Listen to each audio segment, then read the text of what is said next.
समझ में आता है? सीधा बेलपत्र और उल्टा बेलपत्र समझ लेना, बहुत अच्छे से समझिएगा।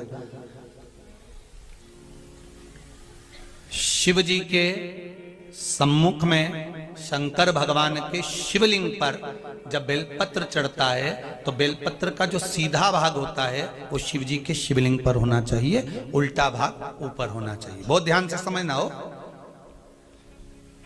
जब नंदीश्वर को बेलपत्र चढ़ाते हो, नंदी जो बाहर होता है उसको बेलपत्र चढ़ाते हो, तो नंदी को दो जगह बेलपत्र चढ़ती है, आपको ध्यान में होगा।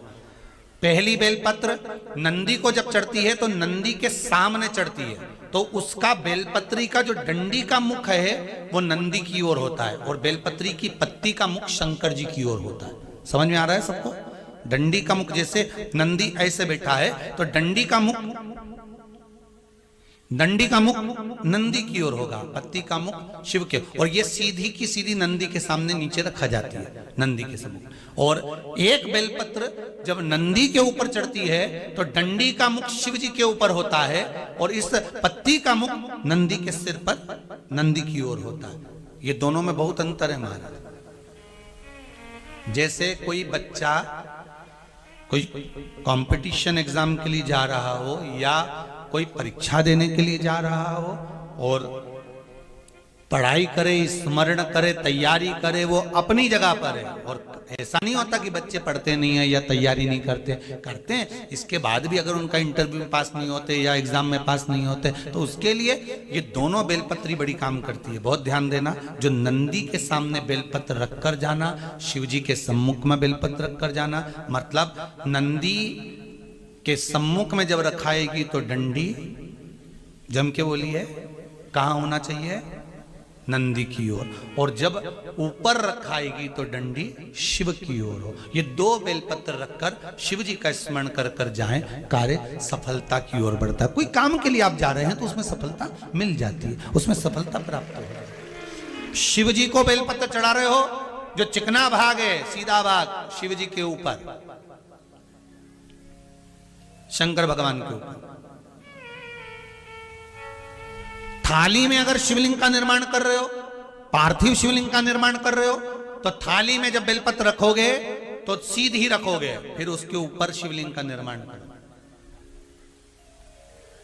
अगर आप निर्माण करते हैं पार्थिव शिवलिंग का और बनाते हैं बेलपत्र का नीचे, महाराज शंभु कई बार कहा है आपको, आज फिर कहते हैं, शिव मंदिर में जाकर गलती मत करना। कोई भी सामग्री आप भगवान शंकर को अगर समर्पित कर रहे हैं, जैसे केला ले गए, पपीता ले गए, या कोई आप खाने का सामान ले गए, या आप कोई वस्तु या दिया बत्ती ले गए, कभी भी ध्यान रखना जलाधारी के ऊपर वो केला या फल या सेव फल या नारियल या जो भी सामान है वो जलाधारी पर कभी मत रखना। क्यों? जलाधारी पर अगर हम कोई फल वगैरह वस्तु रखते हैं तो हमारे ऊपर भार बनता है। भार मतलब जैसे कोई कार्य करने के लिए जा रहे हो और वो कार्य अटक जाएगा, वो होगा नहीं, मतलब समझ लेना कि तुमने जरूर जलाधारी पर कहीं केला रख दिया होगा, कोई फल रख दिया होगा, कोई सामान रख दिया होगा। जलाधारी पर केवल पूजन का सामग्री, आप स्नान करा रहे हो, जलाधारी पर डालिए, आप कुंकू लगा रहे हो, चंदन लगा रहे हो, अबीर लगा रहे हो, गुलाल लगा रहे हो, आप जलाधारी पर लगाइए। फूल चढ़ा रहे हो, बेलपत्री चढ़ा रहे हो, आप जलाधारी पर लगाइए। शिव पर चढ़ाओ, बाकी के माँ जगत जननी का जो स्थान है वहां चढ़ाओ। पर और एक बात और ध्यान रखना, जलाधारी पर भूल से भी कई माताएं दिया जलाकर रख देती है, समझ लेना वो अपने भाग्य पर अंधेरा करने के लिए उस दिए को लगा रही। बहुत बहुत गलत बात है।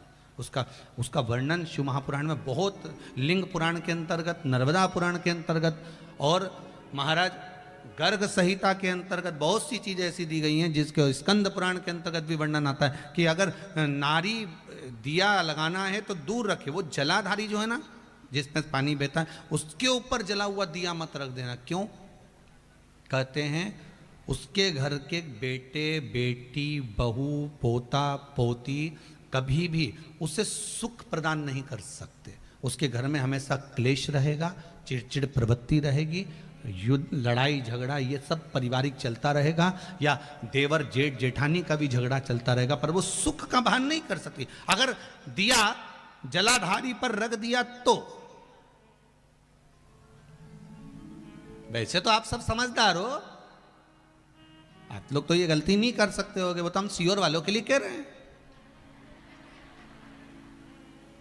हम तो ये गलती नहीं करोगे। दिया रखना है दूर रखो, अगर आपको कोई वस्तु रखना है दूर रखो, केला रखना है, फल रखना है, कोई वस्तु अगर आपको रखना है तो आप थोड़ा सा दूरी बना कर रखें। हाँ, फूल चढ़ाना है आप चढ़ाओ, आप जल चढ़ाना चढ़ाओ, बेलपत्र चढ़ाना है चढ़ाओ, आप अगर तगर छल आप जो भी सामान चढ़ाना चाहते हैं, आप कुंकू अबीर गुलाल आदि के वो चढ़ा रहे हैं चढ़ाओ।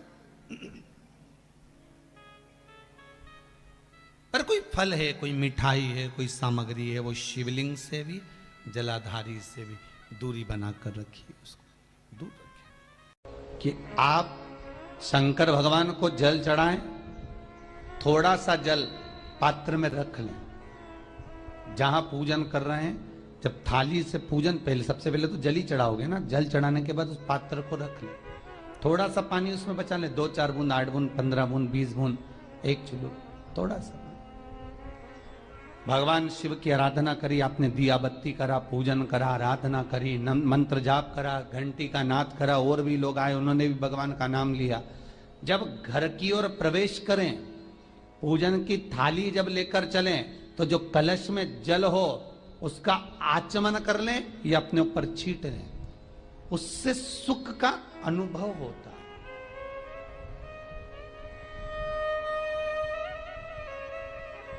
स्कंद पुराण कहती है मनुष्य के जीवन के दुख को समाप्त करने में जल की परिभाषा प्रबल है।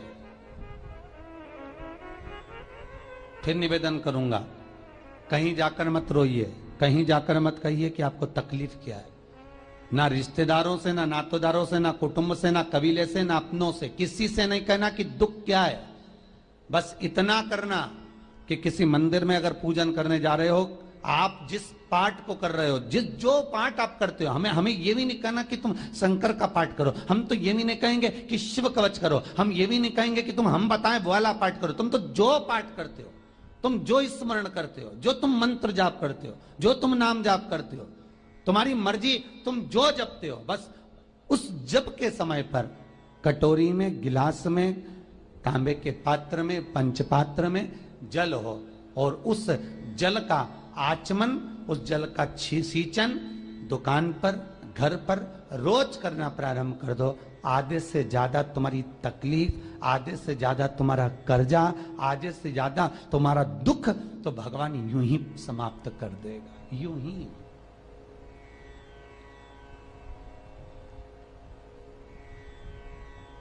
हम जल कौन सा सींचते हैं, भगवान अपनी दुकान पर पानी कौन सा छोड़ते हैं, अपने घर पर जल कौन सा सींचते हैं? जब मटके में से भरकर लिया है, कुंड में से भरकर लिया है, आपने घर में नल में से भरकर लिया है, और वो पानी लाने के बाद में अपन सब दूर छीट दिया। अपन वो वाला पानी कभी नहीं छीटते जो रखा है, जो आराधना के लिए रखा है, साधना के लिए रखा है,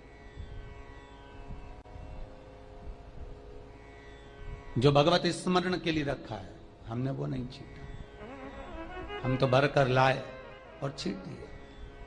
अरे भाई, बहुत दुख है, बहुत तकलीफ है, बहुत कष्ट है, कहीं मत भटको। जिससे तुम्हारी अच्छी पटे उसका स्मरण कर कर, उसका भजन कर कर, उसका कीर्तन कर कर, उसका नाम जाप कर कर। हम तो ये भी कहते हैं कि तुम जो भजन कर सकते हो, तुम जो स्मरण कर सकते हो, तुम्हारी चित्तवृत्ति में जो आता हो तुम वो करना।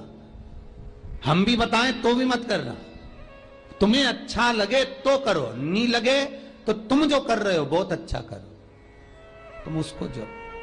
एक पशुपति व्रत होता है, यदि कोई विशेष समस्या हो जो आप नहीं बता सकते किसी को, बहुत तकलीफ चल रही हो, बहुत कष्ट हो रहा हो, बहुत ज्यादा दुखी हो, तो 5 सोमवार पशुपति व्रत कर लो। कितने सोमवार? 5। पशुपति व्रत करने का नियम अच्छे से समझिएगा।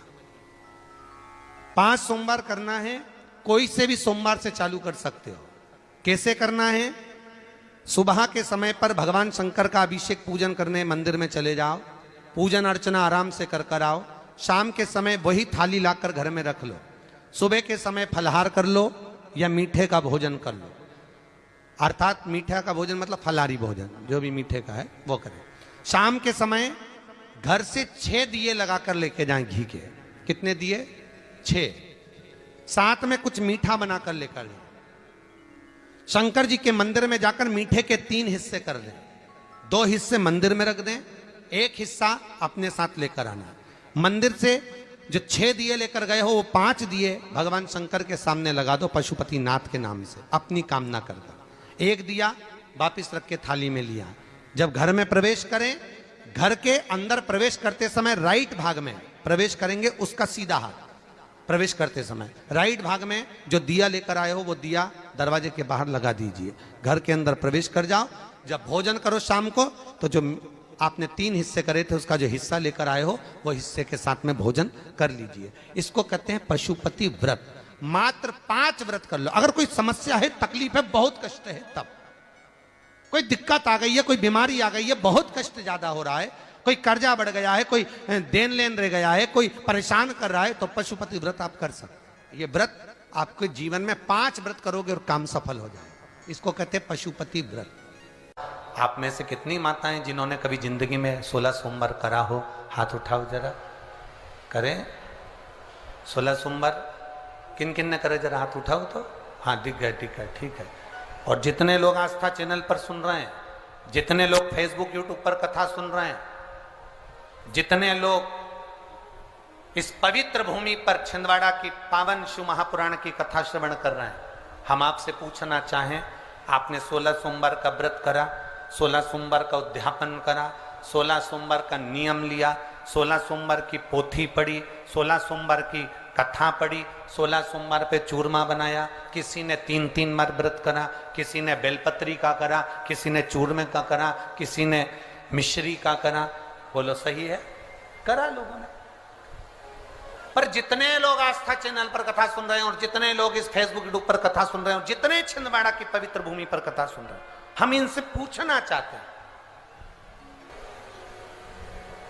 5 व्रत नहीं, 6 व्रत नहीं, 7 व्रत नहीं, 11 व्रत नहीं, हमारे सनातन धर्म में तो 11, 21, 51, बोलो सही है, 7, 5 ऐसा नियम चला आया है हमारे सनातन धर्म का कि 5 व्रत करना है, 7 व्रत करना है, नवरात्रि के 9 व्रत करना है, 11 व्रत करना है, 21 व्रत करना है, 31 करना है, 108 करना है, 1008 करना है। ऐसा नियम हमारे शास्त्रों का चला आया।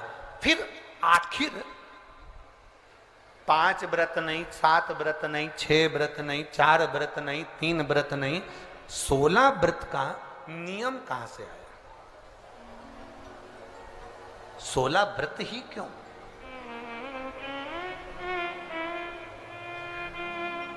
पंद्रह नहीं, 14 नहीं, 13 नहीं, 12 नहीं, 11 नहीं, कितने? 16। ये 16 व्रत का नियम कैसे? ये कहां से आ गया 16 व्रत का नियम? कोई आपसे पूछ सकता है। आपके घर के बच्चे कह सकते हैं, मम्मी, ओ माँ क्या कर रही हो? माँ ने कहा, बेटा मैंने 16 सोमवार के व्रत उठाए। 16 सोमवार के व्रत उठाए? हाँ। क्या करती है उसमें?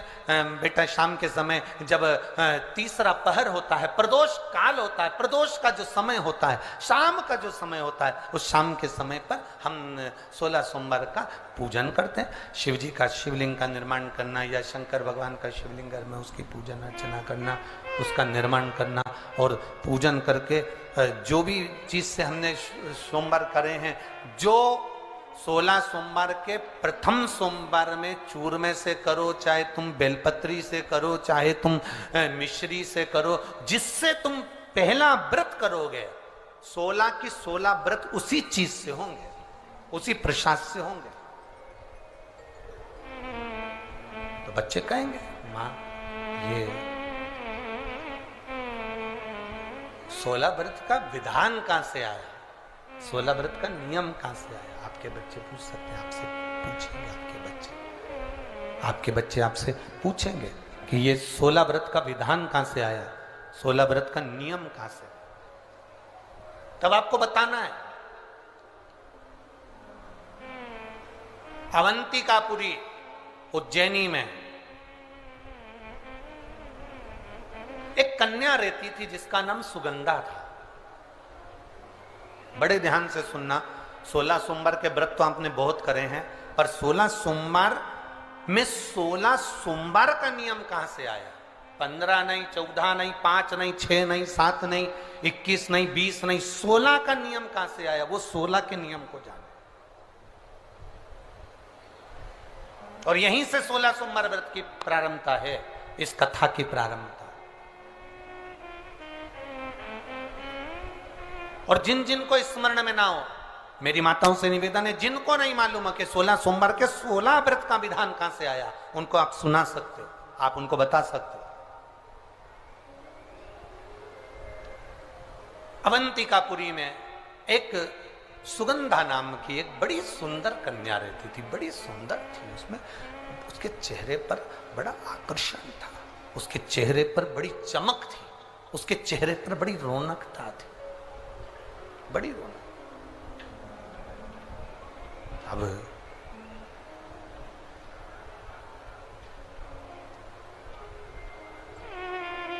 उसकी माता, सुगंधा की जो मां थी,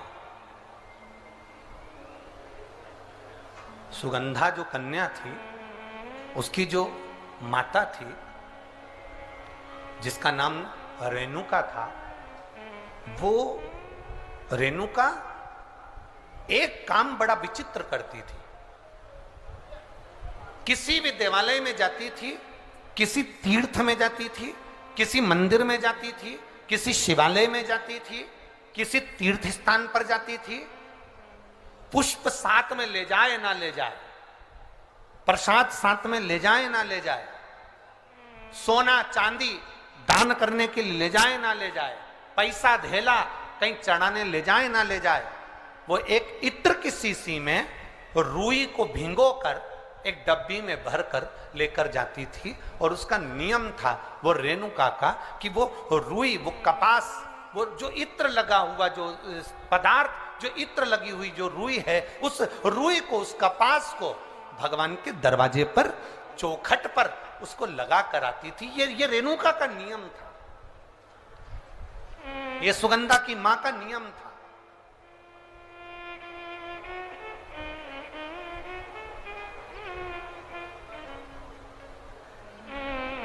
एक नियम हमारी जिंदगी में हम जो लेते हैं, वो नियम हमारे लिए सिद्धता देता है।